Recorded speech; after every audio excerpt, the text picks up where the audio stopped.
Hello friends, good morning. Welcome back to our YouTube channel Preeti motivation blog में। तो हम आशा करते हैं कि हमारी सभी बहनें बहुत ही अच्छी होंगी और कुछ बहनों का तो हमारे ब्लॉग भी क्लियर हो गया, तो वो अपने ड्यूटी पर लगातार लग भी गई होंगी और फील्ड पर जा कर के अपना संपूर्ण योगदान दे रही होंगी। और कुछ बहनें तो कुछ ज़िलों में तो ऐसा है कि अभी केवल ज्वाइन करा लिया गया है, तब से उनको बुलाया ही नहीं जा रहा है।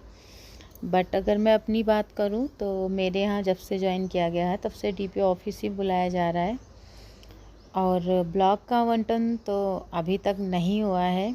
और मुझे लगता है मंडे ट्यूसडे तक हो जाएगा, क्योंकि सर ने बताया था जब तक सारी लड़कियां ज्वाइन नहीं कर लेंगी तब तक ब्लॉक आवंटन नहीं होगा। क्योंकि आपके ज़िले में कितने ब्लॉक हैं, कितनी लड़कियां ज्वाइन करेंगी और उस अकॉर्डिंग मतलब आवंटन किया जाएगा ब्लॉक को कि कितने ब्लॉक पर कितनी लड़कियों को रखा जाए। तो ये सारी चीज़ें जब तक सारी लड़कियां ज्वाइन नहीं कर लेंगी जब तक चीज़ें क्लियर नहीं हो पाएंगे। लेकिन मुझे लगता है सैटरडे को एक दो लड़कियां बची थी, वो भी मंडे तक ज्वाइन कर लेंगी, तो मंडे ट्यूसडे तक सारी चीज़ें क्लियर हो जाएंगी। और प्लीज़ आप कमेंट बॉक्स में ये चीज़ें ज़रूर बताना कि क्या आपको आपके पसंद के अनुसार ब्लॉक मिला है। मेरे यहाँ तो अभी ऐसा कुछ भी कहा नहीं जा सकता और सर तो बता रहे होम ब्लॉक नहीं मिलेगा। किसी को होम ब्लॉक मिला होगा तो प्लीज़ कमेंट बॉक्स में बताना। कुछ जगहों पर तो ब्लॉक प्रेफरेंस भी भराया गया है और कुछ जगह पर तो उनके मेरिट के अनुसार ब्लॉक भी दिया गया है। तो ये सारी चीज़ें हैं, हर जगह का डीपीओ ऑफिस का अपना अलग अलग रोल है, जो जैसा चाहे।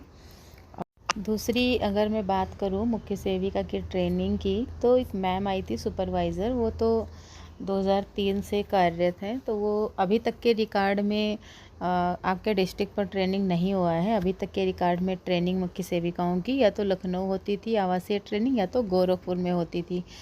बट हो सकता है इस बार संख्या ज़्यादा है, तो हो सकता है कि आपके ज़िले में भी आपकी ट्रेनिंग करा दी जाए।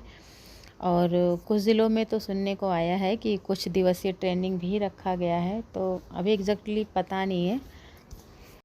मुझे लगता है कि थोड़ा बहुत ट्रेनिंग दे देना ये अच्छी बात है, क्योंकि आप अभी तक तैयारी ही कर रहे थे, तो आपको किताबी ही नॉलेज है, आपको फील्ड वर्क अभी बहुत ज़्यादा नहीं पता है। हालांकि हर कोई सीख लेता है धीरे धीरे करके, क्योंकि किसी भी चीज़ को लेकर के उदास नहीं होना, हताश नहीं होना, परेशान भी नहीं होना है।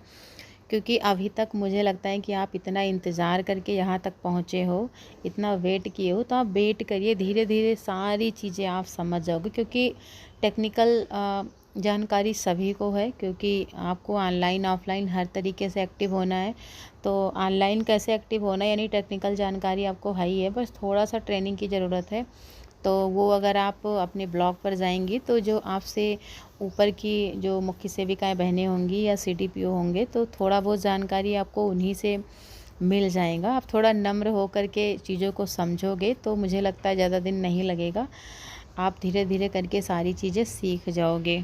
और वैसे भी जब हम किसी चीज़ को पाने की, किसी भी चीज़ को सीखने की इच्छा रखते हैं अंदर से, तो उसमें तो और भी कम समय लगता है सीखने में। और एक चीज़ ये भी कहना चाहूँगी, अगर आपकी उम्र है और आप खाली हैं, खाली मतलब ये है कि कुछ लोग की तो शादी वगैरह हो चुकी है, बच्चे भी हैं, तो अब तो जॉब हो जाएगा, डबल तिबल जिम्मेदारी हो गई, तो इतना ज़्यादा पॉसिबल नहीं हो पाता। लेकिन हाँ, अगर पॉसिबल है, आप अनमेरिड हैं, मैरिड होने के बाद भी अगर पॉसिबल है, तो आप एज भी है तो आप आगे की भी तैयारी करते रहिए। क्योंकि बहुत सारे लोग ऐसे हैं कि जो स्टार्टिंग से उनका टीचिंग करने का मतलब ये था कि मैं टीचर बनूंगी, तो अभी आपके पास मौका है, आप जो चाहो वो कर सकती हो। आप अपना जॉब भी करिए, आप उसमें से टाइम निकालिए मॉर्निंग का और इवनिंग का, तो आराम से आप टाइम निकाल करके 2-4 घंटे भी पढ़ाई भी कर सकते हो और जो भी आपका सपना है बनने का, उस क्षेत्र में भी आप जा सकते हो। एक हमारी बहन थी जो कमेंट कर रही थी कि दी इसकी ऑफ़िस टाइमिंग क्या होगी, तो इसकी ऑफ़िस टाइमिंग 10 से 5 है। जी हाँ, आपको स्टार्टिंग में अपने ब्लॉग पर जाना होगा, वहाँ आपको साइन वगैरह करना है, आधे घंटे 1 घंटे बैठना है, फिर आपको विजिट पर जाना है और फिर वापस से आपको अपने ब्लॉग पर आना है। तो ये चीज़ें हैं। और मिनिमम एक विजिट पर, तो पर डे आपको एक विजिट पर जाना ही है, क्योंकि आपको 25 से 28 केंद्र दिए जाएंगे, आंगनबाड़ी केंद्र दिए जाएंगे, तो मिनिमम आपको एक दिन में एक विजिट पर जाना ही है। तो और जब आप फील्ड में जाओगे, काम करोगे तो रियली बहुत अच्छा लगेगा वहाँ एक बार जाओ तो। क्योंकि गांव के लोग इतने ज़्यादा एक्टिव नहीं होते हैं। जब आप उनको कुछ बताते हैं, समझाते हैं, तो उनको यही लगता है कि हाँ, अब हमें लगता है कि हमारे देश का कुछ नक्शा सुधरेगा क्योंकि ये मैम आ गई हैं।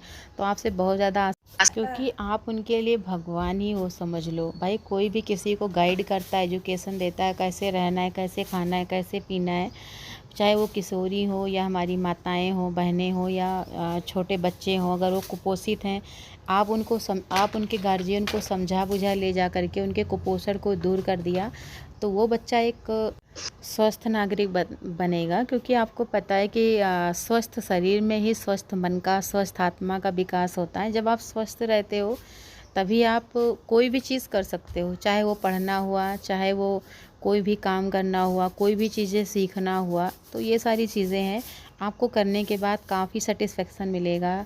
क्योंकि आप जब करोगे तो सच में अच्छा लगेगा। पहले आप जाइए, करिए। तो जो भी बहनें हमारी काम कर रही हैं वो प्लीज़ कमेंट बॉक्स में बताना, क्योंकि अभी तो हम लोग फील्ड में नहीं गए हैं, लेकिन मुझे लगता है बहुत अच्छा लगेगा। तो चलिए, इन्हीं शब्दों के साथ वीडियो कैसी लगी हो, वीडियो को लाइक, कमेंट एंड शेयर ज़रूर करना। बाय बाय बहन।